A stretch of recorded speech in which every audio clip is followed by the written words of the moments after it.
Le Boeing 747. Rares sont les avions qui auront autant fasciné les voyageurs.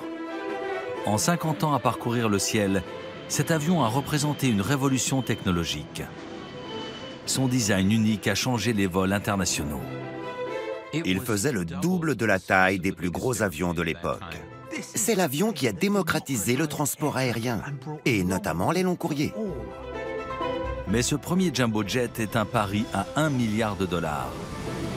Le futur de la compagnie Boeing reposait sur cet appareil. Il faudra 3 ans et le plus grand atelier du monde pour le construire. À cette époque, le projet a bien failli tourner au désastre. On avait développé les fuselages, mais pas les moteurs. Découvrez comment ce rêve est né. Le 747, c'était un peu l'Internet de l'époque. Ça a changé la vision des gens sur le monde et notre perception des distances. Comment les obstacles ont été surmontés C'était un défi pour lequel toutes les connaissances de Boeing seraient mises à contribution. et comment cet avion a dompté les cieux. C'est un avion magnifique. On dirait qu'il veut voler, qu'il a besoin de voler.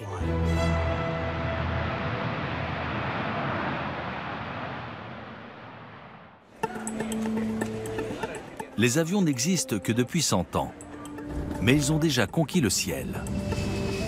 37 millions d'appareils décollent chaque année. La plupart sont des longs courriers. Plus rien n'est inatteignable. Pays lointains, continents et cultures. Tout ceci est chose normale aujourd'hui, mais il y a 50 ans, le voyage en avion était très différent. À la fin des années 60, les seules personnes à voyager en long courrier étaient celles qui pouvaient se le permettre. Il fallait être riche, voire très riche.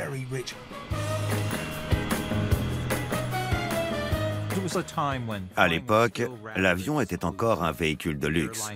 Les compagnies aériennes engageaient des photographes pour qu'ils prennent en photo toutes les célébrités. C'est le lancement du 747, le premier avion gros porteur qui place les vols long courriers à portée du grand public.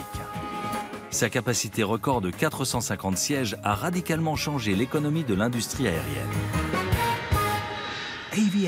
L'aviation s'en est trouvée démocratisée. Et d'un coup, la classe moyenne, pour qui c'était un luxe impossible, a vu que cela lui était enfin accessible.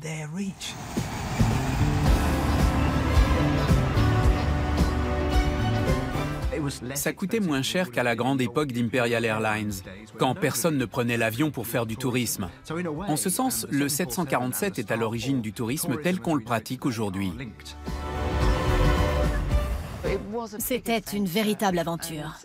Je me souviens que j'emmenais des gens qui allaient faire des safaris en Afrique. Et ils étaient surexcités. Ça n'avait jamais été fait auparavant. C'était l'une des machines les plus révolutionnaires au monde. Elle a permis au monde entier de voyager avec une facilité, un confort et une sécurité qu'on n'avait jamais vu auparavant. La naissance du 747, plus connu sous le nom de Jumbo Jet, est essentiellement le fruit de l'ambition d'un seul homme.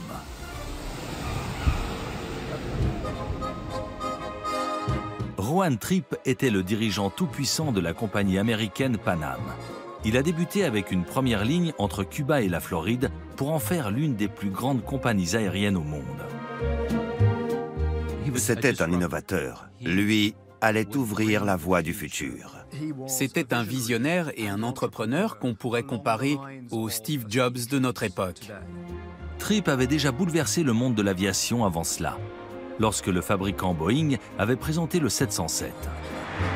Malgré leur coût élevé, il pensait que l'avenir serait dans les avions à réaction, car ils volaient bien plus vite que les moteurs à piston de l'époque. Alors que les autres compagnies hésitaient, il en a commandé 20. Et dans la décennie qui suit, tous les autres ont dû s'aligner. Mais en 1966, Tripp se concentre sur un nouveau défi. Les aéroports manquent alors de capacité, le nombre de passagers augmente de 15% par an et l'offre ne suit pas la demande. Rowan Tripp s'est dit « il me faut un plus grand avion ». Alors il est allé voir Boeing en leur disant « les gars, faites-moi un avion à double pont ». Bill Allen était le patron de Boeing. Lui aussi voyait le potentiel d'un nouvel avion de ligne géant qui permettrait de réduire le prix des billets et augmenter la demande. Un avion qui parcourrait le monde comme jamais. Bill Allen a dit « On peut construire un avion plus gros si vous êtes prêt à le payer. » Et Juan Trippe a dit « On paiera si vous arrivez à le construire. » Une fois l'accord conclu avec la Pan Am, les ingénieurs et concepteurs d'Allen doivent à présent faire de ce rêve une réalité. Mais dès le début, ils savent que leur avion, aussi révolutionnaire qu'il soit, peut très vite être relégué au second plan. La cause, le développement rapide d'avions à réaction supersonique. En 1966, le projet Concorde est déjà bien avancé. Pourtant, les États-Unis investissent des centaines de millions de dollars pour développer un rival supersonique, le 2707. Avec 300 sièges passagers et une vitesse de 3 fois celle du son, il est supposé être encore plus avancé que le Concorde et attirer plus de voyageurs. Qui voudrait voyager dans un avion à réaction subsonique alors qu'on peut le faire 2 voire 3 fois plus vite? Les avions à réaction subsonique n'avaient plus un grand avenir. Mais Trippe estimait que le voyage supersonique n'existerait pas avant 10 ans et que le 747 pouvait combler cette attente. L'ère des supersoniques venant, il viserait le transport de fret plutôt que celui de voyageurs. Trippe demande donc à l'équipe de Boeing, dirigée par l'ingénieur Joe Sutter, de créer une structure à double pont qui fonctionnerait dans les 2 cas. À l'origine, l'idée était de prendre des fuselages de 707 et de les empiler les uns au-dessus des autres. C'est le concept développé à l'origine. Mais Joe Sutter n'aimait pas cet avion. Pour Sutter, ça allait au-delà des simples apparences. Le fuselage à double pont risquait d'enfreindre les règles de sécurité imposées par l'administration fédérale de l'aviation. En cas d'urgence, la règle veut que tous les passagers soient évacués en 90 secondes. Il y a des toboggans d'évacuation qui se déploient au niveau des portes. C'est l'équivalent de 3 étages de haut. Imaginez que vous êtes un passager qui doit évacuer. Vous hésitez un peu. Les concepteurs ont proposé des centaines d'alternatives, avant de crier enfin « Eureka ». Ils ont pris 2 conteneurs de marchandises standards et à partir d'eux, ils ont imaginé un fuselage de 6 mètres de large comportant 2 couloirs. Le résultat, c'est le tout premier gros porteur de l'histoire, une véritable révolution. Il ne restait plus qu'à le vendre au patron de la Pan Am. Le concept du fuselage large, c'était une idée novatrice. Et comme tout ce qui est novateur, tout le monde ne l'a pas accepté tout de suite. Il leur fallait visualiser ce concept. Joe Sutter invite alors Trippe à voir une maquette dans l'usine Boeing, État de Washington. Il lui montre un avion d'une envergure différente et jamais égalée. Pour la première fois, les passagers entreront dans une pièce et non un tube. La largeur du fuselage serait également parfaite pour charger du fret. Mais il y a un obstacle. Dans un avion de ligne commerciale, qu'est-ce qui gêne le plus? Le poste de pilotage. Il empêche le chargement du fret tout du long. Donc, Joe Sutter et son équipe se sont dit « Surélevons le poste de pilotage pour qu'il soit moins gênant. Mettons-le sur le haut du fuselage. » C'est comme ça que le 747 a hérité d'une bosse. Au premier coup d'œil, le directeur de la Pan Am a compris que cette bosse allait rapporter beaucoup d'argent. Quand Juan Trippe a découvert la forme de la maquette, il a demandé « C'est quoi cet espace derrière ?»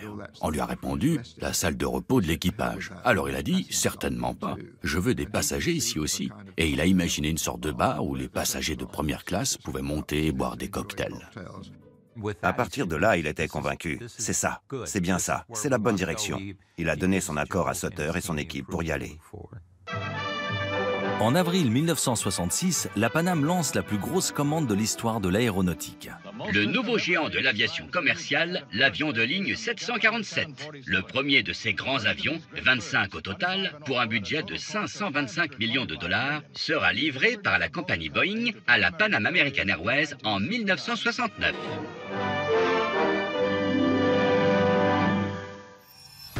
Soit un délai de 3 ans presque impossible à tenir. Aucun avion de ligne n'avait jamais été conçu aussi vite. L'équipe du 747 allait devoir repousser ses limites. La survie de la compagnie en dépendrait. On a une seule chance. Si on se trompe, la compagnie coule. Avril 1966. Boeing n'a que 26 mois pour que le premier avion gros porteur devienne réalité. Son président, Bill Allen, a garanti la livraison au patron de la Pan Am, Juan Trippe, en échange d'une commande de 525 millions de dollars. Un accord imprudent selon certains. Ils étaient tous deux des géants dans leurs domaines respectifs. Et sans le savoir, ils risquaient le grand saut dans l'inconnu, en concluant un marché dont ils ne réalisaient pas l'ampleur à l'époque. L'accord financier est ahurissant et la tâche herculéenne. Avant même de commencer à assembler le plus grand avion de ligne au monde, Boeing va devoir construire le plus grand bâtiment du monde. Aucun des sites de Boeing ne peut contenir cet avion. Alors, ils doivent trouver un nouvel endroit pour le construire. La compagnie achète alors 315 hectares de terrain à Everett, à 50 km au sud de Seattle. Très vite, les travaux commencent. Les ouvriers travaillent sous un soleil de plomb, dans les tempêtes de neige et 67 jours de pluie consécutifs qui provoquent de graves glissements de terrain qui coûtent 5 millions de dollars à déblayer. Boeing a dû déboiser une forêt, construire une voie ferrée qui remontait une colline pour le transport des pièces jusqu'à l'usine, dégager suffisamment d'espace pour la ligne d'assemblage, construire des cintres, des locaux de maintenance. C'était le plus grand bâtiment au monde. Et lorsque l'ingénieur Joe Sutter et son équipe arrivent, il n'est toujours pas prêt. Quand ils ont commencé à construire les avions, l'usine n'avait pas de mur. Voilà le genre de situation qu'ils devaient gérer, fabriquer des avions dans une usine encore en construction. Malgré cet environnement précaire, l'équipe doit créer un prototype à la vitesse de l'éclair. Personne ne l'a fait aussi vite. Et l'appareil représente un bond immense en termes de taille et de technologie. C'était un défi total qui dépassait le savoir-faire de Boeing. Créer un avion 2,5 fois plus grand que les autres, ce n'est pas qu'une question de taille, cela fait apparaître des tas d'obstacles. Un défi qui se révèle bientôt encore plus difficile. Craignant d'être laissés sur la touche, les compagnies rivales de la Pan Am jouent des coudes pour participer à l'aventure. Juan Trippe était si influent et réputé précurseur que dès qu'il a commandé les 25-747, toutes les autres compagnies l'ont suivi. Ce qui met encore plus la pression à Boeing pour fabriquer ces appareils. Ils allaient devoir livrer toutes ces commandes. La production du premier 747 a nécessité 70 000 plans techniques. Un seul avion demande 275 km de câbles, 75 tonnes d'aluminium et comprend 4 millions de pièces. Qu'il s'agisse de la cuisine, des roues ou des ailes, chaque composant doit être dessiné, débattu, décidé, puis envoyé à temps vers la chaîne d'assemblage. Et avec un délai aussi court, il n'y a aucune place à l'erreur. Ce n'est pas comme dans l'industrie automobile. Si une voiture n'est pas un succès à sa sortie, on peut l'améliorer pour l'année suivante. Là, si on se trompe, la compagnie coule. Les compagnies aériennes payent leurs commandes à la livraison. Elles peuvent refuser d'acheter si les avions n'atteignent pas les performances prévues au contrat. Une menace plane sur le 747. Le coup près peut tomber à tout moment. La Pan Am a le contrôle. Ils ont fait leurs calculs. Ils savent ce qu'ils veulent en termes de capacité, de dépenses de combustible. Donc ils abreuvent Boeing de directives et s'assurent que leurs vœux sont exaucés. Quand la Pan Am a donné ses premières directives pour le 747, il voulait un avion rapide. Et Boeing savait en faire. Le défi était que, s'agissant d'un avion rapide dans les airs, il devrait savoir atterrir en douceur. La réponse de Sutter est une aile révolutionnaire de 500 mètres carrés qui pouvait changer de taille d'une simple pression sur un bouton. Les volets permettaient que cette aile rapide soit aussi capable de décoller et atterrir à vitesse réduite. Mais l'équipe découvre un autre problème dû à ces ailes. Les tests en soufflerie montrent que les parties externes des ailes portent beaucoup trop de poids, à tel point que les bords risquent de se briser. Et pour ne rien arranger, comme le délai de production est très serré, les ailes sont déjà en production. Ça aurait pu être la fin du projet. Certains ingénieurs de chez Boeing se disaient que toute l'aile devait être repensée et redesignée. Ces ingénieurs veulent démonter et corriger les ailes dans leur entier, une opération pouvant coûter des millions et beaucoup de retard. C'est alors que le responsable du chantier propose une solution maligne et efficace. Joe Sutter et son équipe ont travaillé très dur pendant très longtemps. Et ils ont découvert que plier le bord de l'aile de seulement 3 degrés aidait à stabiliser la structure, ce qui résolvait leurs problèmes. Cette pliure est la première d'une longue série de trouvailles ingénieuses bénéficiant au 747. La vitesse et l'ampleur du programme exigent de l'improvisation. Un avion de ligne de cette taille étant inédit en son genre, Sutter en joue. Dans un programme pareil, il y a des milliers d'occasions de prendre la mauvaise décision. Il faut quelqu'un qui puisse prendre la bonne de manière réfléchie, scientifique, mais aussi instinctive. Bien que les corrections permettent au projet du 747 de perdurer, Boeing n'est pas satisfait de son ingénieur en chef. Les coûts de développement dépassent les bornes. Il se rend compte qu'il dépense 5 millions de dollars par jour pour cette construction. Et au moment où il découvre ce qu'il dépense en un jour pour construire l'avion, la direction le découvre aussi. Les directeurs de Boeing réalisent que la compagnie perd beaucoup d'argent et qu'ils doivent trouver un moyen d'économiser. Donc, ils disent à Sutter, « Tu dois réduire les coûts. » Sutter refuse. Il veut livrer dans les délais, mais cet avion de ligne doit être le meilleur et le plus sûr de tous les temps. C'était ça le plus important pour Joe Sutter. Rien ne pouvait prendre le pas sur la sécurité, ni les délais, ni les dépenses. C'était la priorité numéro 1. C'était non négociable. Durant les premières décennies d'existence de l'avion à réaction, les accidents étaient fréquents. Avec un 747 et 450 passagers, on risque un désastre d'une toute autre ampleur. À l'époque des moteurs à piston et des premiers avions à réaction, le taux d'accident avait de quoi effrayer. Mais Joe n'allait pas risquer de perdre un avion avec autant de gens à bord, c'était impensable. Sutter insiste pour mettre des systèmes supplémentaires ou redondants. Il permettrait de s'assurer que s'il y avait un problème, il ne courrait pas à la catastrophe. Dans l'aviation, on trouve beaucoup d'avions à double ou triple redondance. Et Joe voulait des systèmes à quadruple redondance. Il y avait 4 systèmes hydrauliques, par exemple. Le train d'atterrissage avait 4 ensembles. L'avion pouvait donc atterrir sur 2 d'entre eux s'ils étaient sur des côtés opposés. La devise de Sutter, c'était « sécurité, sécurité, sécurité ». C'est devenu l'ADN de l'avion. Ses patrons, toutefois, ont d'autres inquiétudes. La totalité du projet 747 repose sur l'existence d'un nouveau moteur jamais testé. Ils ont été vraiment imprudents. Ils ont combiné la création d'un tout nouvel avion avec un modèle inédit de turboréacteur à double flux.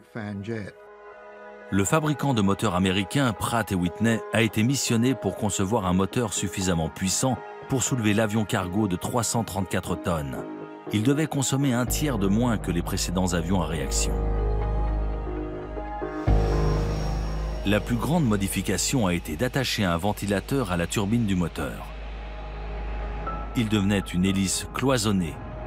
De grandes quantités d'air passaient ainsi dans le moteur, créant plus de poussée, refroidissant le cœur et réduisant le bruit de l'échappement.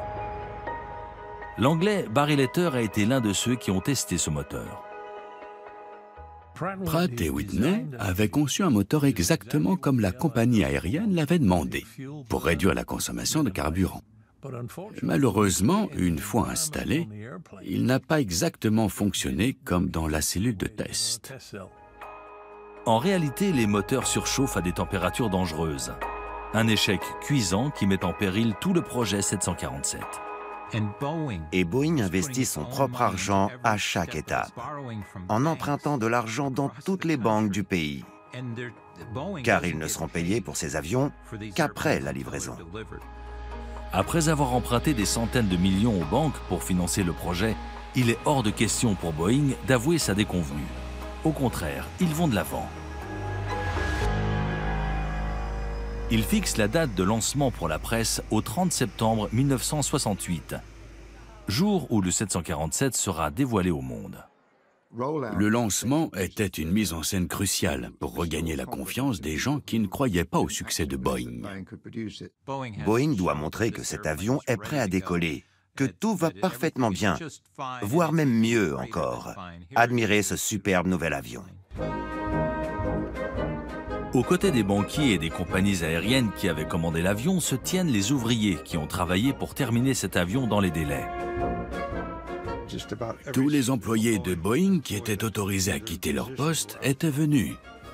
Des milliers de personnes ont assisté au lancement. C'était un spectacle extraordinaire. 10 millions d'heures de travail avaient été investies dans le 747. Les employés avaient déplacé des montagnes pour construire l'atelier et l'avion. Contre toute attente, ils ont réalisé le rêve de Tripp en un temps record. Maintenant, il était temps de triompher. Bonjour mesdames et messieurs. Il y a 26 mois, alors que nous nous tenions dans une forêt à Everett et que nous prenions la décision de lancer le projet 747, l'ampleur de la tâche qui nous attendait nous semblait monumentale. Du moins, elle l'était pour moi. Cet avion incroyable vous est dévoilé en temps et en heure et dans un état impeccable. Et c'est grâce à des milliers de personnes et des centaines de sociétés partout dans le monde. Découvrons cet avion.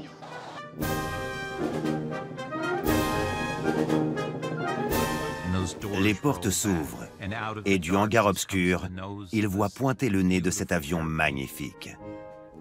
Juste un moment incroyable. Et évidemment, la foule applaudit, l'avion est installé en position. C'était fantastique. Quand il est sorti du hangar, ça a été un choc quand les gens ont vu sa taille. Une énorme émotion de voir quelque chose d'aussi gros apparaître pour la première fois.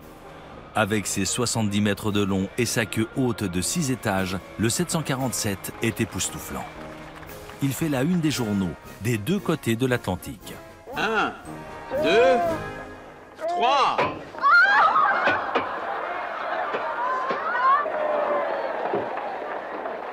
Ils ont fait un super show qui a rassuré le public, rassuré les banquiers, rassuré tous les défaitistes qui clamaient que Boeing n'y arriverait pas. Maintenant, les gens commençaient à croire vraiment que cet avion allait voler. Il était différent de tout ce qui avait été fait auparavant. Il avait l'air incroyablement moderne, mais c'était aussi une prouesse d'ingénierie. Il était grand et spectaculaire. On se serait cru à Hollywood. Tout ça avait un côté très show business. Montrer le prototype atteint l'objectif recherché. Cela rassure les compagnies aériennes et les soutiens financiers du projet. Mais ce n'est qu'illusion. La peinture n'est pas sèche. Les roues mises au dernier moment. Il y a bien 4 moteurs sous les ailes, mais aucun ne fonctionne. Et la date de livraison des premiers 747 approche, alors que les plus grands aéroports du monde sont en train de dépenser des fortunes pour les accueillir. De nouveaux hangars pour les avions, plus de place pour les passagers, de plus grands services de restauration, des pistes plus longues et plus résistantes. Mais le plus grand avion du monde utilisera-t-il ces pistes ?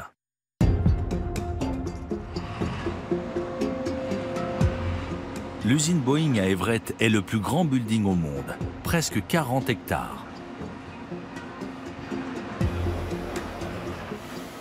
Depuis sa construction, 50 ans auparavant, environ 1500 Boeing 747 ont quitté la chaîne de production pour des compagnies aériennes du monde entier. Mais en 1968, Boeing peine à en produire même un. Ils ont sous-estimé les difficultés à construire le premier gros porteur à double pont du monde. Et l'une d'elles est le moteur. Le moteur à double flux était quelque chose de nouveau, y compris pour la compagnie qui devait les fournir à Boeing, Pratt & Whitney. C'est devenu un gros problème. Le nouveau turboréacteur est une technologie de pointe, la seule pouvant soulever le 747. Au cours des tests, les premiers moteurs tombent en panne, soufflés par les vents de travers ou surchauffant et prenant feu. Les pilotes d'essai expriment leurs inquiétudes. Les moteurs peuvent lâcher à un moment critique après le décollage. Sans moteur, plus de système hydraulique, et sans ce système, aucun contrôle ne fonctionne. Le 747 serait alors une bombe en puissance remplie de kérosène. On attendait un meilleur produit et on rencontrait beaucoup d'obstacles qui n'avaient pas été anticipés. Parce que Pratt & Whitney ne prenait pas nos commentaires suffisamment au sérieux et qu'ils ne faisaient pas assez d'efforts pour corriger les défauts du moteur. Boeing continue de cacher tous ces problèmes. Pour tout le monde, le développement du 747 se déroule parfaitement bien. Le nouvel avion à réaction va bientôt entrer en service et le monde s'apprête à l'accueillir.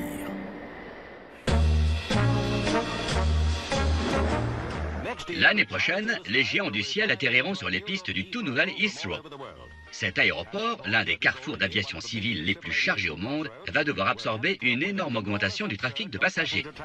Lorsque s'ouvriront les portes du premier avion gros porteur pour débarquer l'équivalent de 10 bus impériales de voyageurs et tous leurs bagages. Le 747 a créé le voyage en avion de masse. Les gens s'inquiétaient de l'impact à faire embarquer 400 personnes d'un coup à l'aéroport. C'était du jamais vu. Donc, pour y arriver, ils ont mis au point ce qu'on appelle aujourd'hui la passerelle mobile, qui va jusqu'à l'avion. Tandis que les aéroports se préparent, les capitales du monde entier font de même. À Londres, de nouveaux hôtels et routes apparaissent afin d'anticiper l'afflux de touristes. Les compagnies aériennes qui ont commandé les 747 se préparent à les recevoir, en formant un nouveau style d'employés. Quand les avions étaient plus petits et que les passagers étaient majoritairement fortunés, l'équipage était sélectionné principalement selon l'éducation et le milieu. Ils virevoltaient d'un passager à l'autre, tous beaux et charmants. Avec l'avènement du 747, il fallait des employés qui savaient gérer les personnes.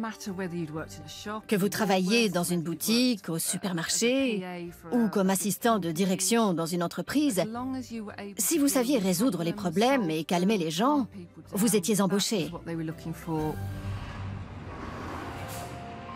À Seattle, la pression augmente de jour en jour sur l'équipe chargée du projet. Il y a des commandes à honorer. Malgré les problèmes de moteur, ils décident de préparer un historique premier vol d'essai.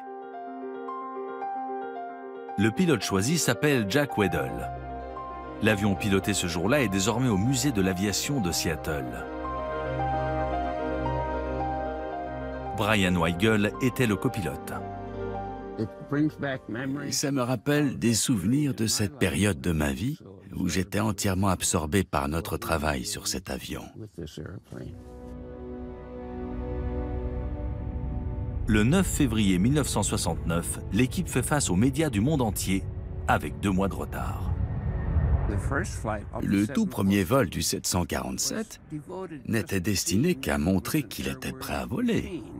Mais de notre côté, on était vraiment inquiets de ne pas y arriver. Ils portent des costumes pour donner l'impression que c'est un jour ordinaire, mais la réalité est tout autre. On appréhendait ce moment. La presse du monde entier était là. Toutes nos familles étaient collées à leur télé. Si un moteur prenait feu ou si quoi que ce soit de visible arrivait à l'avion, c'en était fini du projet. Quand l'avion a été prêt à décoller, tout s'est arrêté et tout le monde est accouru pour le voir. Il faut se rendre compte que toute l'équipe a dû produire tous les efforts du monde pour faire voler cet engin. On savait à quel point ce moment était important. Ça ne faisait aucun doute. Je pense que la personne la plus impliquée était Bill Allen, notre PDG.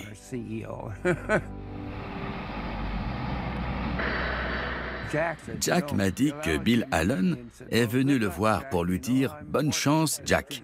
Vous savez à quel point c'est important pour la compagnie. On compte sur vous. » Jack m'a dit, comme si je n'avais pas assez de pression. On est bon, fais le tour.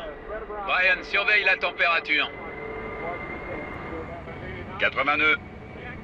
99. Attention à l'accélération. C'est bon.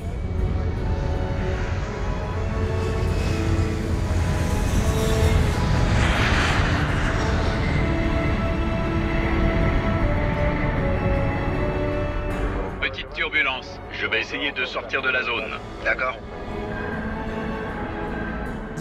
On s'inquiétait surtout pour les moteurs, mais tout le monde a senti une vague de soulagement. C'était un moment historique.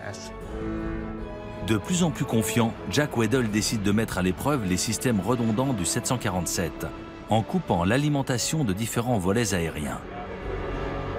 Comme son concepteur Joe Sutter l'avait souhaité, l'appareil reste facile à contrôler, même avec la moitié des systèmes hydrauliques. C'est un avion très facile à piloter, on ne subit pas de roulis répétitifs. Tout semble normal du côté droit, Jack. Les portes sont fermées. Je vais voir du côté gauche. Merci. Rien à signaler à gauche. Tous les trois, on a beaucoup apprécié ce moment. Tout allait bien, c'était parfait. On volait, on était heureux. J'ai remarqué quelque chose. Je n'ai jamais vu de fumée noire sortir. On ne peut pas voir de l'extérieur si les moteurs tournent ou non. Tout va bien côté moteur et sur la piste aussi. Le véritable test, c'était l'atterrissage. L'avion avait décollé et prouvé qu'il pouvait voler. Mais il y en avait toujours qui disaient « Oui, mais vous ne pourrez jamais faire atterrir un avion aussi gros. Le pilote est à 3 étages de hauteur. Personne n'a jamais piloté un appareil comme ça. Il va y avoir des problèmes. » Les ailes du 747 qui ont causé tant de problèmes lors du développement doivent à présent se montrer à la hauteur. Les gens étaient fascinés par cet énorme avion qui approchait, en donnant l'impression qu'il ne bougeait plus et qu'il descendait doucement. L'avion s'est posé aussi gracieusement qu'il l'avait été en vol. Un contrôle parfait du ralentissement, beaucoup de portance. Sutter et son équipe ont créé un géant docile.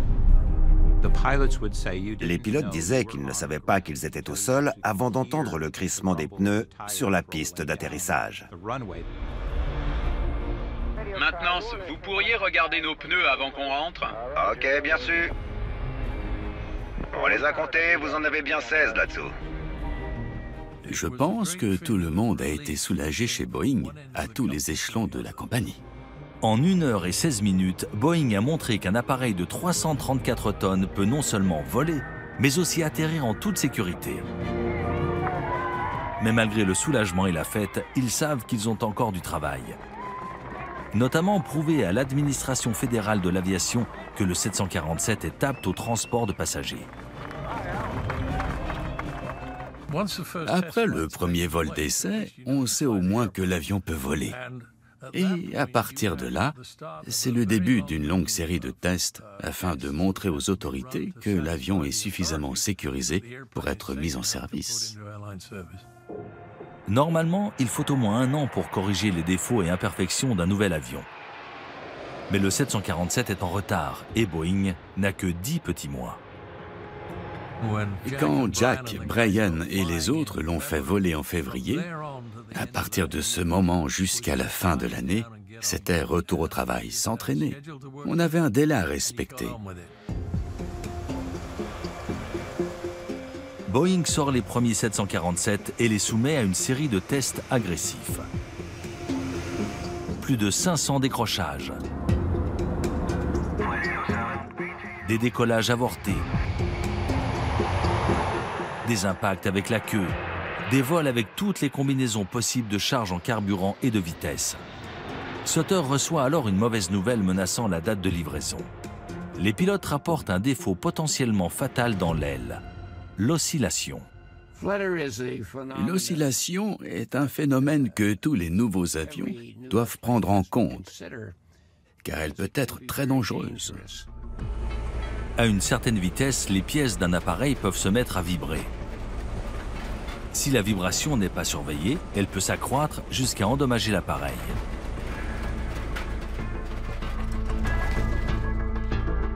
Pour enquêter sur le problème, Joe Sutter a demandé à son équipe de provoquer délibérément la vibration, encore et encore. Après des mois d'enquête à haut risque, l'ingénieur en chef trouve une solution à même de satisfaire les autorités de sécurité. Ils ont ajouté des boulettes d'uranium, car l'uranium est un métal particulièrement lourd. Donc ils ont coincé quelques boulettes dans les nacelles du moteur et ça a résolu le problème en attendant de trouver une solution mécanique plus élégante. Encore une ingénieuse trouvaille de Sutter, mais les turboréacteurs mettent toujours le délai de livraison en péril. Les moteurs fonctionnaient bien si on était gentil avec eux. Mais c'était loin d'être suffisant. Il fallait un moteur qui fonctionne en toutes circonstances. Et c'est ça qui nous manquait. Les turbines sont sujettes à un problème appelé pompage. Le flux d'air qui traverse les lames des turbines s'interrompt. La pression dans le moteur s'accumule avant de se libérer dans une explosion, ce qui endommage des pièces tout en crachant des flammes. Et ça cause des vibrations et aussi une sacrée détonation. Et si ça s'était passé au sol, ça aurait été assourdissant. En vol, à l'intérieur, on avance continuellement, donc on ne l'entendait pas aussi fort. Mais il pouvait y avoir des flammes qui sortaient du compartiment moteur. Si on ne coupait pas le moteur, il allait tout simplement exploser ou s'enflammer. On se retrouverait avec un incendie moteur et on serait mal barré. Techniquement parlant.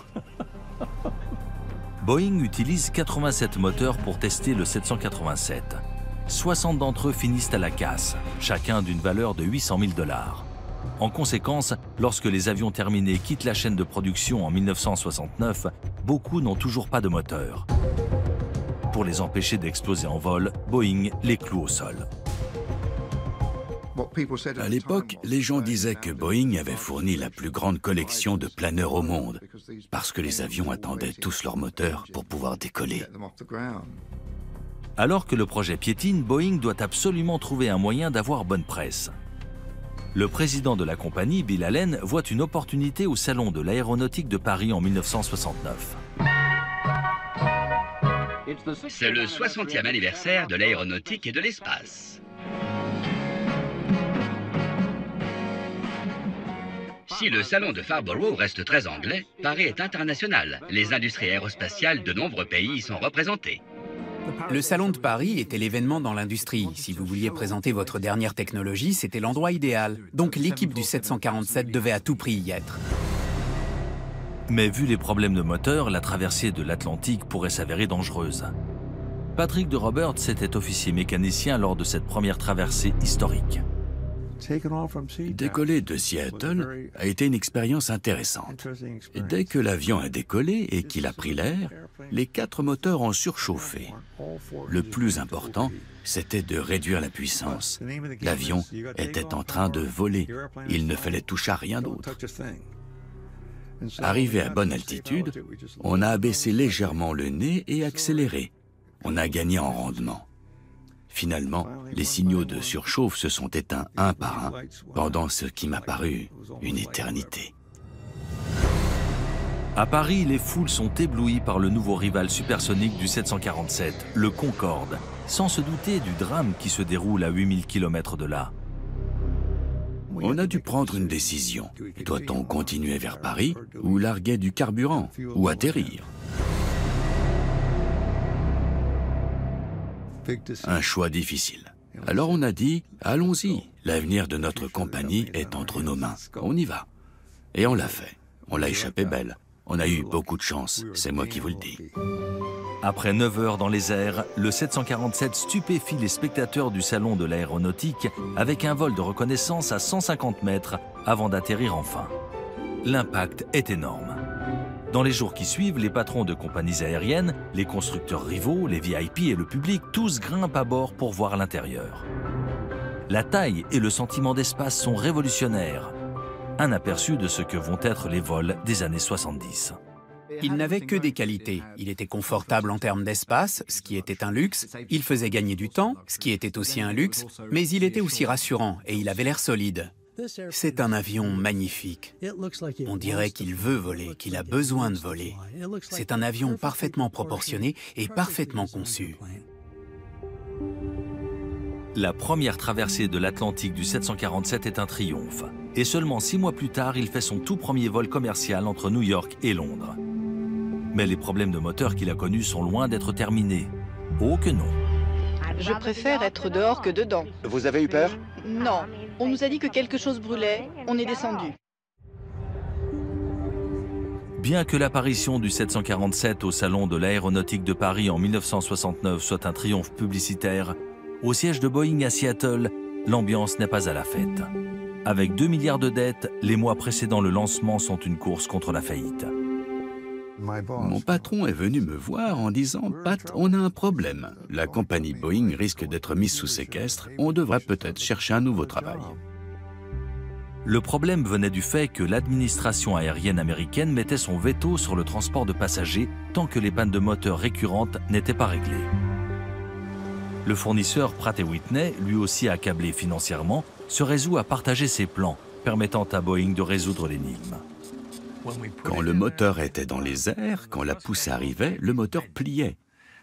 Et ça donnait des hauteurs différentes pour les lames tout autour de la turbine.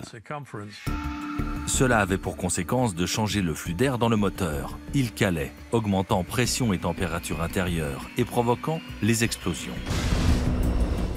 En limitant la poussée, Boeing peut enfin faire sortir ses avions. C'est une correction imparfaite et temporaire. C'est donc uniquement parce que le 747 a été conçu avec 4 moteurs qui offrent une plus grande sécurité que l'administration accepte de valider l'appareil. Finalement, en décembre 1969, après 1013 vols d'essai, voici le jour que certains ne pensaient jamais voir. Nous recommandons donc le Boeing 747 pour la certification de l'administration. Une fois que le 747 avait passé cette étape, tout le monde a été soulagé, car il pouvait livrer des avions aux compagnies aériennes et gagner de l'argent à nouveau. Il s'en est fallu de peu, mais Sutter et son équipe ont réussi. 3 mois de retard supplémentaire et Boeing aurait fait faillite. Maintenant, c'est à la Pan Am de jouer. C'est leur avion. Il va entrer en service, ce sera leur porte-étendard, leur moment de gloire. Le 21 janvier 1970, les passagers embarquent pour le tout premier vol commercial entre les aéroports JFK à New York et Heathrow à Londres. Le premier vol, c'était comme atterrir sur la Lune. C'était un événement énorme. L'appareil avance sur la piste, prêt à entrer dans les livres d'histoire. Puis, devant tous les médias, la catastrophe. L'avion avait des problèmes de moteur. Il a fallu réparer ça rapidement. Malheureusement, la Pan Am a dû faire débarquer ses premiers passagers payants. Vous avez eu peur? Non, on nous a dit que quelque chose brûlait, on est descendu. Il n'y a pas le temps de changer le moteur, mais le vol ne peut être annulé. Ça aurait été un désastre en termes de relations publiques. Ça aurait détruit la Pan Am et Boeing. La compagnie aérienne décide d'envoyer les passagers dans un avion de remplacement, en espérant que personne ne remarque la supercherie. Finalement, le gros porteur décolle des heures plus tard. Ça n'a pas été le premier vol triomphant que la Pan Am et Boeing espéraient, mais son atterrissage à Londres a tout de même fait la une.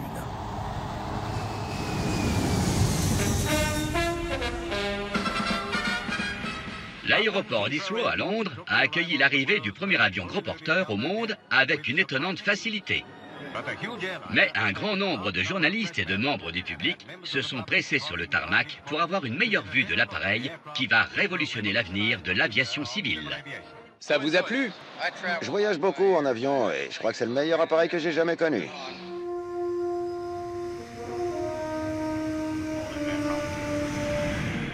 En seulement 4 folles années, le projet est passé de rêve à réalité.